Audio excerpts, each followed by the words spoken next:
तो दोस्तों रिको ऑटो ने अपने क्वार्टर फोर के नंबर को डिस्क्लोज कर दिया है। तो चलिए देखते हैं क्या है क्वार्टर फोर के नंबर्स के अंदर। लेकिन उससे पहले बता दूं कंपनी को से डिविडेंड की भी अनाउंसमेंट की गई है इस क्वार्टर में।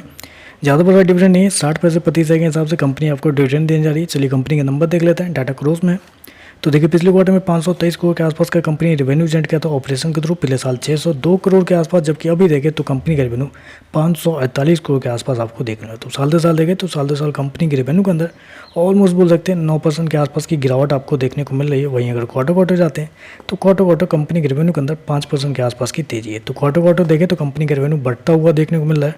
लेकिन साल दर साल जाए तो साल दर साल कंपनी के रेवेन्यू के अंदर एक अच्छी खासी गिरावट आपको देखने को मिले, क्योंकि बेसिकली ये जिस प्रकार की ये कंपनी है, जिस प्रकार की इंडस्ट्री में ये काम करती है, तो आपको साल दर साल जज करना चाहिए। साल दर साल देखें तो कंपनी का रेवेन्यू गिरता हुआ देखने को मिल रहा है। खर्चे की बात करते हैं, पिछले क्वार्टर में 511 करोड़ खर्च किए थे, पिछले साल 582 करोड़। अभी देखें तो कंपनी के खर्चे 530 करोड़ के आसपास आपको देखने को मिले। तो कंपनी के खर्चे देखें तो कंपनी के खर्चे बहुत कम है इस क्वार्टर में। और उसका मेन रीजन आप ये भी बोल सकते हैं कि पिछले साल कंपनी को इन्वेंट्री के नाम पर 50 करोड़ का लॉस लगा था, जबकि इस क्वार्टर में 1.5 करोड़ के आसपास का फायदा हुआ है। तो इस वजह से कंपनी का जो एक्सपेंस है वो आपको कम होता हुआ देखने को मिला है। चलिए कंपनी का नेट प्रॉफिट क्या निकलता है वो देखते हैं।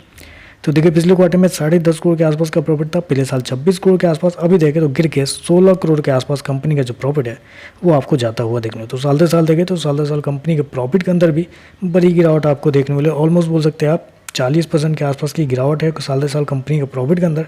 वहीं अगर क्वार्टर क्वार्टर जाते हैं तो क्वार्टर क्वार्टर कंपनी का प्रॉफिट के अंदर ऑलमोस्ट बोल सकते हैं 60% के आसपास की तेजी आपको देखने मिली। तो क्वार्टर क्वार्टर कंपनी का प्रॉफिट बढ़ता हुआ देखने मिला है, जबकि साल दर साल कंपनी के प्रॉफिट के अंदर एक बड़ी गिरावट भी आपको देखने को मिल रही है। जबकि मैंने आपको बताया कि कंपनी ने एक्सपेंस इस क्वार्टर में कम किए हैं, फिर भी देखें तो कंपनी का प्रॉफिट साल दर साल गिरता हुआ देखने को मिल रहा है।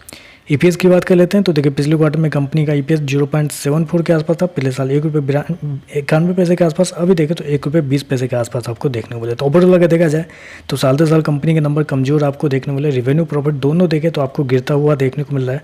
और ऑटो इंडस्ट्री की ये कंपनी है, तो बेसिकली आपको साल दर साल ही जज करना चाहिए। ऐसे में देखें तो नंबर थोड़े से कमजोर आपको देखने को मिल रहे हैं।